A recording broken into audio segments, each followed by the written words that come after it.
Assalamualaikum warahmatullahi wabarakatuh. Seiring perkembangan zaman, pembuatan gula aren secara tradisional kini sudah mulai jarang dilakukan.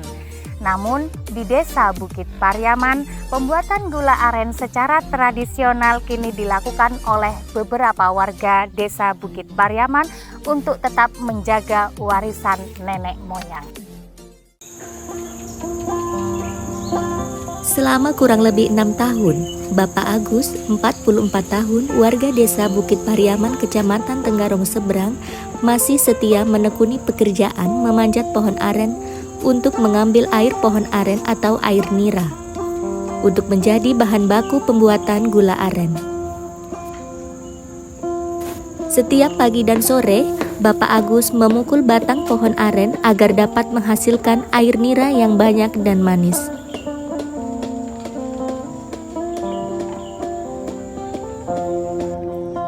Setelah dipukul dan diayun, batang pohon aren yang sekiranya sudah matang akan dipotong untuk menghasilkan air nira yang manis.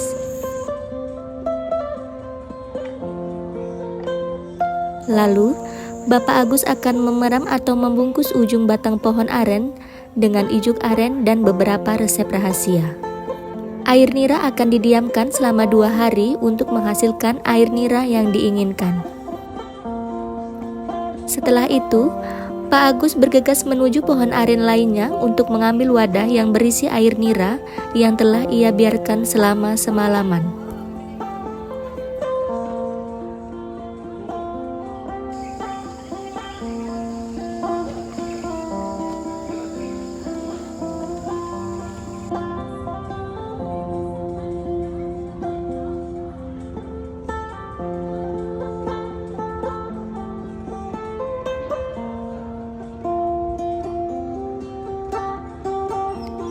Sedikitnya ada 10 pohon aren yang diambil oleh Bapak Agus setiap pagi dan sore.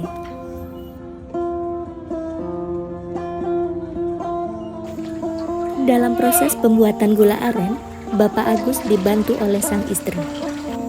Prosesnya pun sangat sederhana.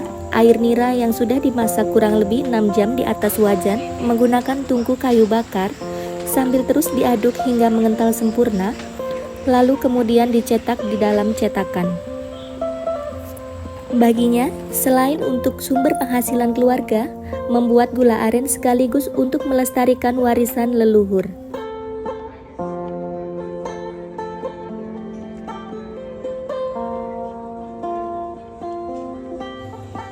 Mari ikuti kebersamaan kami bersama Bapak Agus. Nah pemirsa, saat ini saya sudah bersama dengan Bapak Agus, yakni pemilik usaha rumahan gula aren. Nah Bapak Agus ini adalah pelaku usaha UMKM yang berada di Desa Bukit Pariaman. Beliau adalah koordinator UMKM yang ada di Desa Bukit Pariaman. Baik Bapak, bolehkah saya bertanya-tanya sedikit tentang gula aren? Silakan. Semampu saya dan pengetahuan saya, nanti saya jabarkan apa yang ingin Mbak tanyakan ke kami. Baik, terima kasih Bapak ya.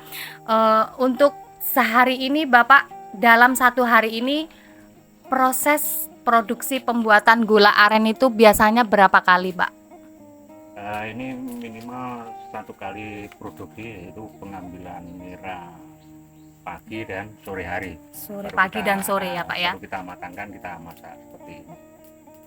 Nah, adapun kalau bila mana permintaan itu bertambah atau dadakan, jadi yang pengambilan sore ya kita masak sekaligus, yang pengambilan pagi ya kita masak sekaligus. Kadang-kadang 2 kali pemasakan. 2 kali. Jadi dalam sehari itu biasanya 2 kali kalau memang ada pesanan ya Pak ya. Kalau ada pesanan. Kalau untuk produksi sendiri itu sama ibunya aja atau ada temannya lain Pak? Atau ada karyawan lainnya gitu? Ya selama ini kami kelola hanya berdua aja. Hanya berdua. Ya, karena mengingat apa, untuk produksi gula aren ini dibilang orang itu gampang-gampang susah. Ya betul kan? betul. Mungkin saya tidak bisa ceritakan di sini. Mungkin nanti kita sambil santai-santai kita ngobrol, kita sharing masalah gula aren ini, ya kan? Karena gula aren ini yaitu namanya kita orang beriman itu kita percaya sama yang kuasa. Ya, ya. Tapi yang namanya mitos itu tidak bisa lepas dari aren. Sorry itu. Iya ya Pak. Kalau produksi gula aren itu setiap harinya itu bisa tembus berapa kilo Pak gula yang Kalau didapat? untuk gula cetaknya perharinya ini kami bikin rata-rata aja ya, itu 8 sampai 10 kilo. 8 hari. sampai 10 kilo Iya, per hari. Per hari. Dalam satu hari. Untuk pemasarannya, Bapak itu dipasarkan atau ngantar ke toko-toko terdekat, warung, atau memang ada orang yang kesini untuk ngambil? Ya ini puji Tuhan ya, namanya usaha gula aren murni ini kan sekarang ini banyak diburu pembeli. Iya. Dan satu lagi karena gula aren ini sudah mengantongi sertifikat halal ya. Jadi sekarang itu pembeli itu ada yang datang ke sini Langsung datang ke rumah. datang langsung ataupun minta Diantar. diantar. Jadi untuk produksi gula aren dari Bukit Pariaman ini kita hanya memenuhi sebatas masih lokalan aja. Gitu. Karena untuk permintaan pasar kita belum tercover dengan bahan bakunya. Oh gitu. Jadi untuk penjualannya itu Bapak itu apa sudah di luar desa Bukit Pariaman atau masih di lingkup desa Bukit Pariaman? Kalau untuk desa Bukit Pariaman memang juga kita sudah ada beberapa tempat yang selalu ibaratnya jadi reseller kami, yaitu toko sayur Fitri Blok A, Iya, Blok AA. terus toko Libra, terus toko UMKM Raradara. Adapun di luar desa Bukit Pariaman jangkauannya ini sudah ke Balikpapan, Wow, Tenggarong, sudah. Pontang, dan kemarin juga kita ada permintaan dari Tarakan. tapi kami belum bisa mengiyakan karena apa, untuk permintaan lokal khusus Semare dan teman-teman UMKM di Kukar itu kami masih belum bisa memenuhi permintaan. Seperti itu. Luar biasa sekali pemirsa, ternyata gula aren Bapak Agus ini sudah sampai di kota Balikpapan, Bontang, Tenggarong, dan ini pun akan sampai ke Tarakan. Luar biasa sekali, alhamdulillah Pak ya, usahanya lancar terus maju. Nah, untuk pembuatan gula aren tersendiri ini Pak, apakah Bapak ada mengalami kendala atau seperti apa gitu? Kalau kendala yang sering saya sampaikan baik ke teman-teman tim di Kukar maupun dinas-dinas terkait, ya intinya untuk sumber bahan bakunya ini kita mengalami kendala karena apa? Kita masih mengandalkan dari alam. Iya, Ya kan? betul, dari alam. Sebetulnya kalau aren ini bisa diberdayakan atau dibuat Dibudidayakan, kebun, ya, kebun khusus untuk Jadi, pohon aren gitu Pak ya. mungkin peluangnya akan lebih bagus Mudah, lagi ya. lebih mudah juga. Karena ini saya menekuni pembuatan gula aren ini supaya menjadi motivasi buat teman-teman. Buat teman yang Ya. lain. Karena selama ini di sini itu masih banyak lahan tidur, ya kan? Yang harusnya Terus, dimanfaatkan gitu ya harusnya Pak ya. juga difungsikan. Terus juga ini kiranya dimotivasi anak-anak muda, ya kan? Karena selama ini yang mereka cari itu masih yang instan. Betul Ya. ya. Karena apa, di sini masih ada banyak perusahaan. Jadi larinya ke Nah, perusahaan. Kedepannya ibaratnya kalau perusahaan itu sudah tidak beraktivitas di lokasi daerah kita, ya kan? Apa yang harus kita lakukan kalau kita dari awal ini harus bisa membuat inovasi terobosan khususnya anak muda di desa Bukit Pariaman. Ayo kita sama-sama kerjasama untuk membuat inovasi untuk kemajuan desa kita bersama. Betul. Jadi untuk pembuatan gula aren itu sekali Bapak bikin itu harus diperlukan berapa liter air legen untuk sekali pembuatan itu Pak?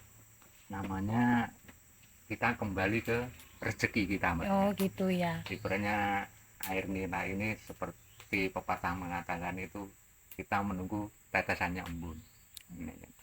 Seberapa banyak air yang kita dapat, kita tetap syukuri. Tetap dikelola. Nah, intinya yaitu yang jadi patokan untuk mendapatkan gula aren dalam 1 kilo itu kita membutuhkan bahan baku air niranya itu sekitar 5 liter. Itu pun tergantung 5 dari liter. kadar gulanya. Ya. Kalau kadar gulanya kurang ya 10 liter itu bisa 10 jadi 1 kilo 2 on. Oh 5 liter itu jadi 1 kilo, 1 Ya, kilo gula. 1 kilo gula. Itu kalau kadar gulanya bagus. Bagus. Ya. Jadi ciri-cirinya air nira ini yang memiliki kadar gula bagus, warnanya seperti warna teh. Kuning gitu berarti Ya, Pak ya. seperti itu. Itu kalau pas lagi kadar gula bagus. Kan aren itu punya karakter masing-masing. Betul. Ada yang airnya deras tapi kadar gulanya kurang. Keadaan pohonnya yang Ya, seperti itu. tidak sama. Jadi untuk pemanjat pohon itu Bapak lakukan setiap pagi atau pagi sore atau gimana, berapa hari sekali gitu Pak? Ini mohon maaf. Ini prosesnya apa proses pengambilannya? Pengambilan air legennya itu. Kalau pengambilan air hujan itu kan kita ambil pagi hari Pagi sama hari. sore hari. Oh jadi Jadi pagi 2 sore. kali, ya kan? 2 Sehari kali, 2 kan? kali untuk pengambilan air legen. Iya. Terus sampai rumah langsung diproses. Iya. Jadi untuk mulai start proses produksi seperti ini mulai jam berapa Jadi biasanya? saya jam 5 atau jam setengah 6 itu sudah berangkat ngambil nira yang ada di hutan dulu. Di hutan. Ya, Berapa Iya. jam perjalanan Pak kalau dari rumah ke hutan? ya sekitar 1 jaman perjalanan itu kan, karena mengingat kondisi jalan di sana kan. Kalau Sangat hujan susah. kan ya ibaratnya kita nggak bisa bawa motor masuk kan, jalan kaki. Oh. Jadi motor itu ditinggal di luar, Bapaknya jalan kaki menuju Iya. ke hutan sana. Iya. Jadi Bapak untuk saat ini tuh berapa pohon yang sudah produksi dan berapa pohon yang masih dalam proses penyadapan selanjutnya Pak? Jadi yang sudah produksi sekarang ini hasilnya yang saya rebus ini sudah 5 pohon. 5 pohon 5 ya. pohon aren. Jadi estimasinya sekitar 50 liter air nira yang kita dapatkan dari 5 pohon itu. 5 pohon itu 50 liter. Iya. Banyak. Jadi yang masih proses pemukulan, pengayunan itu terhitung sudah ada 6 pohon. 6 pohon. Ya. Mudah-mudahan saya dikasih Rezeki, sehat, iya. ya kan, dikasih rezeki. Mungkin untuk bulan puasa ini sudah bisa produksi mencapai 10 sampai 11 pohon. Lebih banyak lagi. Iya, Karena lebih biasanya kalau bulan puasa itu banyak sekali pedagang es atau jual-jual kue itu membutuhkan gula merah ya Pak ya, benar-benar. untuk Ya. pembuatan takjil, kue Ya. dan lain sebagainya. Selain untuk gula aren itu air nera ya, Ya. itu digunakan untuk apa Pak? Nah, sekarang ini banyak juga yang memesan air nira segar ya, yang nira manis Asli gitu yang asli. Ya awalnya kami juga belum memahami ya, bahwasanya air nira itu sekalinya ada 2 macam. Selama ini yang ada di benak kita, air nira itu tua, yang pahit Iya. itu, ya kan. Sekalinya setelah kita dapat pembelajaran pelatihan dari teman-teman yang lain, kita sharing juga, ternyata nira itu ada 2 macam, yaitu nira pahit dan nira manis. manis. Kalau yang manis itu memang bisa dikonsumsi untuk tubuh kita, intinya untuk menjaga kesehatan juga. Jadi kalau yang pahit itu tidak diproduksi untuk gula, Nggak bisa. nggak bisa ya? Nggak bisa. Jadi khusus untuk minuman yang ibaratnya kalau dilarang sama agama karena sudah mengandung alkohol. Oh yang pahit itu tadi. Ya. Bisa juga ibaratnya gula cetaknya itu diolah menjadi minuman seperti ini. Ini adalah bunga talang yang selama ini sudah banyak kabar beritanya di media massa, tapi kita menggunakan gulanya itu dari gula aren, bukan gula putih. Asli gula gitu Pak ya, asli gula arennya Gula arennya kita campurkan. di teh. Iya. Bikin teh itu bukan pakai teh, dia kembang itu. Oh, ini jadi kembangnya aren. bunga Bunga talang. talang. Jadi bunga yang berwarna ungu yang di depan itu, Mbak, itu kan kaya manfaat. Nah, kita campurkan dengan Oh, bunga ungu, kembang-kembangan. gula aren. Jadi ini pemirsa, ini terbuat dari bunga apa tadi Pak? Bunga telang, Bunga telang dicampur dengan Gula gula aren. Kita cobain ya pemirsa ya. Ternyata rasanya seger, manis, ini juga baik untuk kesehatan kita. Bapak Agus dan istrinya menjual gula aren kepada warga sekitar yang sudah memesan sebelumnya atau menjual ke pasar desa seharga Rp30.000 per kilogram. Ibunya sudah sering beli gula di sini ya? Oh iya Mbak, saya sering beli gula di sini. Gimana Bu tanggapannya tentang gulanya Bapak Agus? Ya saya daripada beli di warung kan saya belum tahu aslinya. Kalau sini kan saya langsung lihat pembuatannya. Jadi tahu asli atau tidaknya kan saya tahu. Saya sering karena rasanya juga tidak terlalu aneh lah Bu. Ini kan asli gula aren rasanya. Kaleng-kaleng. Iya, tidak kaleng-kaleng. Jadi dikemas cantik juga sudah ada label halalnya ya pemirsa. Jadi gula Bapak Agus ini sudah dikemas cantik seperti ini dan sudah mempunyai label halal. Tempatnya juga sudah bersih. Pemirsa boleh langsung cobain, datang ke sini boleh, atau pemirsa juga bisa mendapatkan di toko-toko terdekat yang ada di desa Bukit Pariaman. Betul kan Bu? Iya. Makasih Pak. Sama-sama. Gula aren asal desa Bukit Pariaman dikenal khas dengan rasanya yang gurih dan sangat renyah. Kim Buparja, Bukit Pariaman.